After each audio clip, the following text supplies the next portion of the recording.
প্রথমবারের মতো সরকারি সফরে সৌদি আরব পৌঁছেছেন মার্কিন প্রেসিডেন্ট ডোনাল্ড ট্রাম্প। ট্রাম্পকে বহনকারী এয়ারফোর্স ওয়ান যখন সৌদি আকাশসীমায় প্রবেশ করে তখন সেটিকে যুদ্ধবিমান দিয়ে অভ্যর্থনা জানানো হয়। মূলত এই সফরের গুরুত্ব বোঝাতেই এমন আয়োজন করা হয়।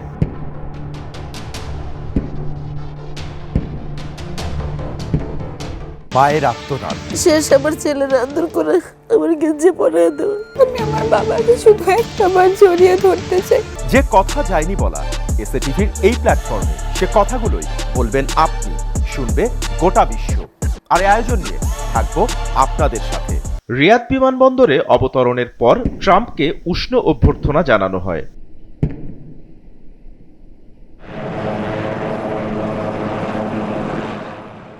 সৌদি সফর শেষে প্রেসিডেন্ট ট্রাম্প সংযুক্ত আরব আমিরাত ও কাতার সফর করবেন বলে ধারণা করা হচ্ছে।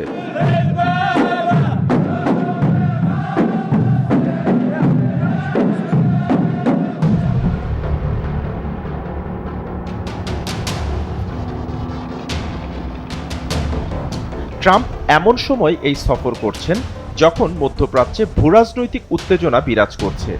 এই সফরে গাজা পরিস্থিতি ও ফিলিস্তিনি ইস্যু নিয়ে গুরুত্বপূর্ণ আলোচনা হতে পারে।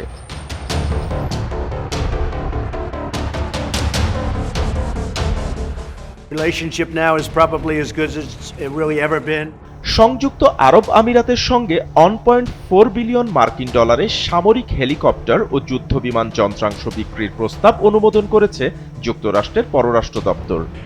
All of those countries, Saudi Arabia, UAE, Qatar, and others, we keep them safe. If it wasn't for us, they probably wouldn't exist right now. And I think this was just a gesture of good faith. The relation between Saudi Arabia and the rest of America, it's an old relation. We are the oldest ally of the rest of America and the Middle East. Right. More than 80 years of alliance. $3 billion, $533 million, $525 million. That's peanuts for you. মঙ্গলবার Trump Saudi আরবে পৌঁছে যুবরাজ মোহাম্মদ বিন সালমানের সঙ্গে বৈঠক করেন। একই দিনে রিয়াদে একটি সৌদি মার্কিন বিনিয়োগ ফোরামে অংশ নেয়ার কথা রয়েছে তার।